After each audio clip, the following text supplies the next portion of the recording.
Contes et légendes en Normandie. 13 à table.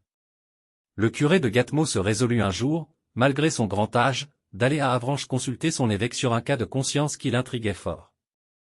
Il arriva sur les midis à l'évêché, bien fatigué et couvert de poussière, car sa bourse ne lui avait pas permis de se payer le luxe de la diligence. C'était l'heure du déjeuner de Monseigneur et précisément ce jour-là, sa grandeur avait plusieurs invités de marque à sa table. Lorsque le valet vint avertir le prélat de l'arrivée du curé, il fronça le sourcil et dit de faire attendre l'intrus qui venait le déranger à pareille heure.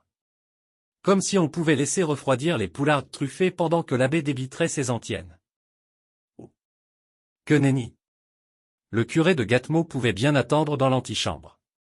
Mais bientôt se ravisant, l'évêque donna l'ordre au valet d'introduire le visiteur. Messieurs, dit-il à ses convives, je vous prie d'excuser si je reçois en ce moment un de mes vieux curés, mais c'est un bonhomme très original, qui sait de latin tout juste ce qu'il en faut pour chanter vêpres et qui, je l'espère, va nous divertir par quelque drôlerie de son cru.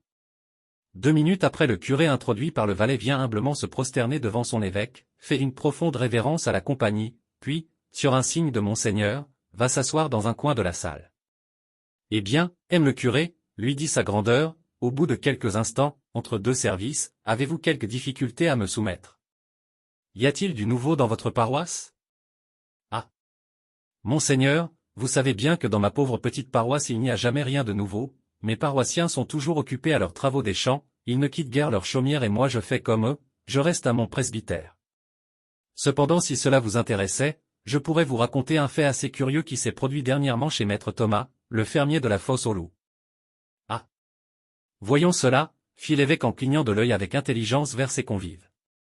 Pour lors donc, reprit le curé, maître Thomas, sauf votre respect et celui de la compagnie qui m'entend, une truie qui lui a fait 13 petits cochons et vous savez qu'elle n'a que 12 trions dont chaque petit cochon aussitôt né s'est emparé et lorsque le 13e apparut à son tour, aucun de ses frères n'a voulu lui céder la place.